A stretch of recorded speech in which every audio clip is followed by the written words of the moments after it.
బంగ్లాదేశ్ 240 కోట్లు నష్టపోబోతోంది. ICC cricket world cup ICC టీ20 వరల్డ్ కప్లో బంగ్లాదేశ్ పార్టిసిపేట్ చేయకపోతే ఆ టీం నష్టపోయే, ఆ క్రికెట్ బోర్డు నష్టపోయే విలువ 240 కోట్లు. ఇది బ్రాడ్కాస్టింగ్ రూపంలో కానివ్వండి, స్పాన్సర్షిప్ రూపంలో కానివ్వండి, వీటన్నిటి రూపంలో కలిపి మొత్తం అంత మొత్తంలో బంగ్లాదేశ్ క్రికెట్ బోర్డు అయితే నష్టపోతుంది. మరి ఈ నష్టంలో బంగ్లాదేశ్తో పాటు పాకిస్తాన్ పాత్ర ఎంత ఉంది? బంగ్లాదేశ్ విత్డ్రా చేసుకోవడానికి పాకిస్తాన్ ఏమైనా పన్నాగం పన్నిందా? పాకిస్తాన్ ఉచ్చులో బంగ్లాదేశ్ చిక్కుకుందా? బంగ్లాదేశ్ అపోజ్ చేస్తున్నట్టుగా నిజంగానే ఐసీసీ తప్పిదం ఏమైనా ఉందా? ఇందులో బీసీసీఐ తప్పిదం ఉందా? ఐపీఎల్ ఆక్షన్లో ముస్తఫిజుర్ రెహమాన్ తీసుకోవడమే కొంప ముంచిందా? అసలు ఏం జరిగింది, ఈ స్టోరీ ఏంటి, అన్ని డీటెయిల్స్ ఒకసారి చూద్దాం. Welcome to crick my show, నేను డివిఆర్.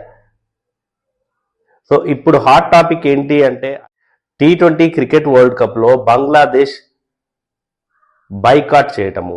టీ20 క్రికెట్ వరల్డ్ కప్ని బంగ్లాదేశ్ బైకాట్ చేయటమే ఇప్పుడు హాట్ టాపిక్. మరి బంగ్లాదేశ్ ఏం కోరింది ఐసీసీని అంటే, వెన్యూస్ మార్చాలని కోరింది. మరి సాధ్యమవుతుందా? భద్రతా కారణాలను చూపిస్తూ వెన్యూస్ మార్చాలి అని కోరింది. అసలు దీనికి బీజం ఎక్కడ పడింది, ఏం జరిగింది? ఐపీఎల్ ఆక్షన్ నుంచి మొదలైంది ఈ తంతు మొత్తం. ఐపీఎల్ ఆక్షన్ జరుగుతున్న టైంలో, అంతకంటే ముందు నుంచి కూడా బంగ్లాదేశ్లో అక్కడ ఉన్నటువంటి హిందువులపై దారుణాలు జరిగాయి. ఐపీఎల్ ఆక్షన్లో కేకేఆర్ బంగ్లాదేశ్ ప్లేయర్ ముస్తఫిజుర్ రెహమాన్ని తీసుకుంది. మరి తీసుకున్న తర్వాత ఇటువంటి దారుణాలను చూస్తూ చాలా మంది కూడా విమర్శలు వచ్చాయి. ఇక్కడ ఇండియాలో విమర్శలు వచ్చాయి. అటు బీసీసీఐ మీద కానివ్వండి, కోల్కతా నైట్ రైడర్స్ యాజమాన్యం మీద విమర్శలు వచ్చాయి. దీంతో బీసీసీఐ తలొగ్గింది. ఖచ్చితంగా ఆ బంగ్లాదేశ్ ఆటగాన్ని రిలీజ్ చేయాలంటూ కేకేఆర్ను కోరింది. కేకేఆర్ కూడా బీసీసీఐ చెప్పడంతో అదే పని చేసింది. సో ఇక అక్కడి నుంచి మొదలైంది. మరి ఒక్క ప్లేయర్ని రిలీజ్ చేసిన తర్వాత బంగ్లాదేశ్ క్రికెట్ బోర్డు ఏం చేసింది, ముస్తఫిజుర్ రెహమాన్ని మీరు రిలీజ్ చేశారు కాబట్టి మేము ఇండియాకి వచ్చి ఆడము, ఇండియాలో మాకు సెక్యూరిటీ రీజన్స్ ఉన్నాయి, మా క్రికెట్ ప్లేయర్స్కి, సపోర్టింగ్ స్టాఫ్కి, మీడియాకి, పీపుల్కి, సాధారణ ఆడియన్స్కి కూడా బంగ్లాదేశ్ నుంచి వచ్చే వాళ్ళకి ఇక్కడ భద్రత ఉండదు. సో అందుకోసమనే మేము ఇక్కడ నుంచి మ్యాచ్ల్ని శ్రీలంకకి షిఫ్ట్ చేయాలని కోరుతున్నాము అని చెప్పేసి ఐసీసీకి రిక్వెస్ట్ చేసింది. సో ఐసీసీ ఏమందంటే ఇప్పుడు కుదరదు, ఎందుకంటే ఆల్రెడీ ఇంకా టోర్నమెంట్కి చాలా దగ్గర టైం ఉంది. వీళ్ళు అప్పీల్ చేసుకున్నప్పటికీ కూడా 4 రోజుల టైంలో ఇదంతా సాధ్యం కాదు. చాలా లాజిస్టిక్స్ ఉంటాయి. వెన్యూస్ మార్చాలి అంటే అది అంత ఈజీ అయ్యే పని కాదు. దానికి తోడు ఇది ఒక దేశానికి సంబంధించిందే కాదు కదా, బంగ్లాదేశ్తో పాటు బంగ్లాదేశ్ అపోనెంట్స్ ఎవరైతే ఉంటారో వాళ్ళకు సంబంధించిన ఇష్యూ కూడా. ఇప్పుడు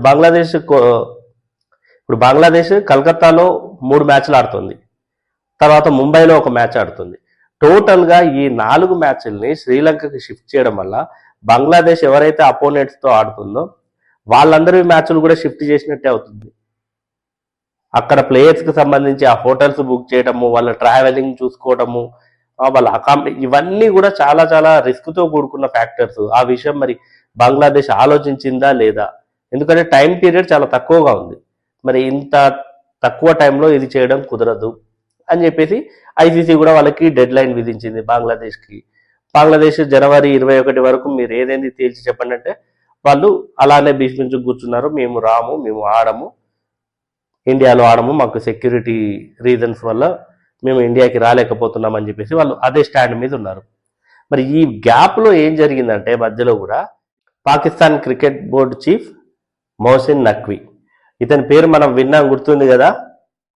ఆసియా కప్ ఇండియా గెలిచినప్పుడు ఇతను ఆ కప్ని దాచిపెట్టుకొని పాకిస్తాన్ వాళ్ళకు, అంటే పాకిస్తాన్కి సంబంధించి ఇండియా వాళ్ళు షేక్ హ్యాండ్ ఇవ్వలేదు, పాకిస్తాన్ ఆటగాళ్లకు ఇండియా ఆటగాళ్ళు షేక్ హ్యాండ్ ఇవ్వకపోవడాన్ని ఇతను నిరసిస్తూ దానికి ప్రతీకారంగా ఏం చేశాడంటే, ఇండియా కప్పు గెలిచినప్పుడు ఆ ట్రోఫీని నా చేతుల మీదుగానే ఇస్తాను అని చెప్పాడు. నీ చేతుల మీదుగా ట్రోఫీ ఇస్తే మేము తీసుకోము అన్నారు ఇండియా ప్లేయర్స్. సో అదంతా జరిగింది. అతను ట్రోఫీని ఎత్తుకొని వెళ్ళిపోయాడు దొంగలాగా. అది దుబాయ్లోని ఏసీసీ కార్యాలయంలో, ఏషియా క్రికెట్ కౌన్సిల్ ఆ కార్యాలయంలోనే దాచిపెట్టాడా, మరి పాకిస్తాన్కు తీసుకెళ్ళిపోయాడో కూడా తెలియదు. మీరు వచ్చి నన్ను అడిగితే నేను ఇస్తా అన్నారు, ఇండియా మేము నిన్ను అడగము, ఆ అవసరం లేదనుకున్నారు. ఆ కప్ అలానే ఉండిపోయింది.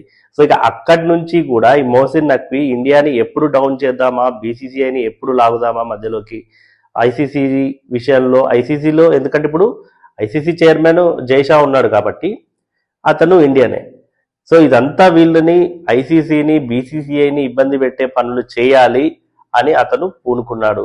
అందుకు తగ్గట్టుగానే ఇప్పుడు బంగ్లాదేశ్ ను కూడా పురమాయించాడు. ఎందుకంటే ఇది ఇండైరెక్ట్ గా తెలుస్తుంది, ఇండైరెక్ట్ గా కాదు డైరెక్ట్ గానే తెలుస్తుంది. ఎందుకంటే రీసెంట్ గానే ఒక 2-3 డేస్ బ్యాక్ అతను ఏం చెప్పాడు, మోసిన్ నక్వి, మేము బంగ్లాదేశ్ కి మద్దతుగా ఉంటున్నాము, బంగ్లాదేశ్ మ్యాచ్లు వాళ్ళు కోరినట్టుగా ఆ వెన్యూస్ ని షిఫ్ట్ చేయాలి అని చెప్పేసి అతను కూడా ఐసీసీకి మెయిల్స్ రాయటము ఇదంతా మనం చూసాము.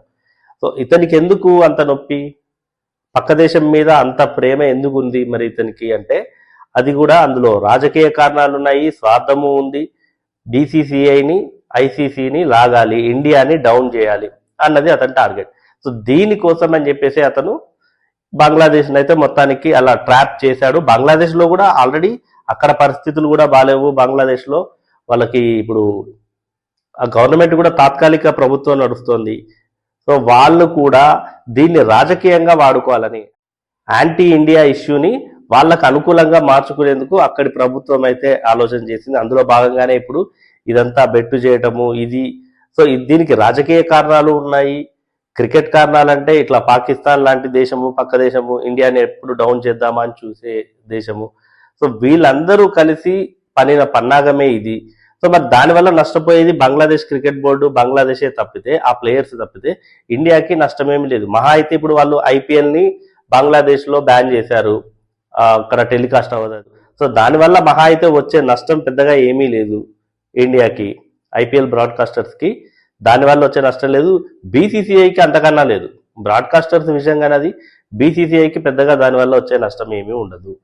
ఇక బంగ్లాదేశ్ ఈ సిరీస్ తర్వాత అంటే ఈ వరల్డ్ కప్ తర్వాత కూడా బంగ్లాదేశ్ ఇండియాకి వచ్చి ఒక బైలేటరల్ సిరీస్ ఆడాల్సి ఉంది. మరి అది కూడా ఇప్పుడు రద్దయ్యే అవకాశాలే కనిపిస్తున్నాయి. బంగ్లాదేశ్ కనుక ఇలానే కంటిన్యూ చేస్తే మరి అది జరిగినా కూడా వాళ్ళకి చాలా నష్టమే. ఇప్పటికే ప్లేయర్స్, బంగ్లాదేశ్ ప్లేయర్స్ కి పర్సనల్ గా ఆ మ్యానుఫ్యాక్చరర్స్ ఎవరైతే ఉంటారో ఆ ఎక్విప్మెంట్స్ కి సంబంధించి, వాళ్ళ స్పాన్సర్షిప్స్ కి సంబంధించిన స్పాన్సర్స్ ఎవరైతే ఉంటారో వాళ్ళందరూ కూడా విత్డ్రా చేసుకునేందుకు సిద్ధమయ్యారు.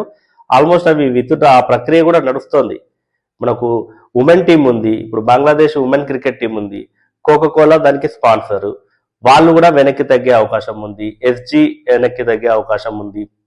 ఇట్లా అన్ని కంపెనీలు బంగ్లాదేశ్ క్రికెటర్స్ కానివ్వండి, ఆ బోర్డ్స్ కి కానివ్వండి, వాళ్ళ టీమ్స్ కి సంబంధించినవి స్పాన్సర్స్ ఎవరైతే ఇండియా నుంచి ఉన్నారో వాళ్ళందరూ కూడా వెనక్కి తీసుకునే అవకాశం ఉంటుంది. దీనివల్ల కూడా వాళ్ళు చాలా నష్టపోతారు.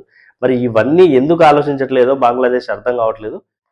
వాళ్ళు వాళ్ళు ఇంకోటి కూడా ఐసీసీని తప్పుపట్టే ప్రయత్నం చేశారు. ఏమన్నారంటే గతంలో కూడా ఇట్లాంటివి జరగలేదా, ఎందుకు జరగలేదు, అప్పుడు ఒక న్యాయమా ఇప్పుడు ఒక న్యాయమా, గతంలో ఇంగ్లాండ్ కూడా జింబాబ్వేకి వెళ్ళి ఆడను అని చెప్పింది వరల్డ్ కప్, అప్పుడు వాళ్ళకి వెన్యూని మార్చారు. ఆ తర్వాత ఇండియాలో అప్పుడు 2003 వరల్డ్ కప్ విషయంలో కూడా ఇట్లానే జరిగింది.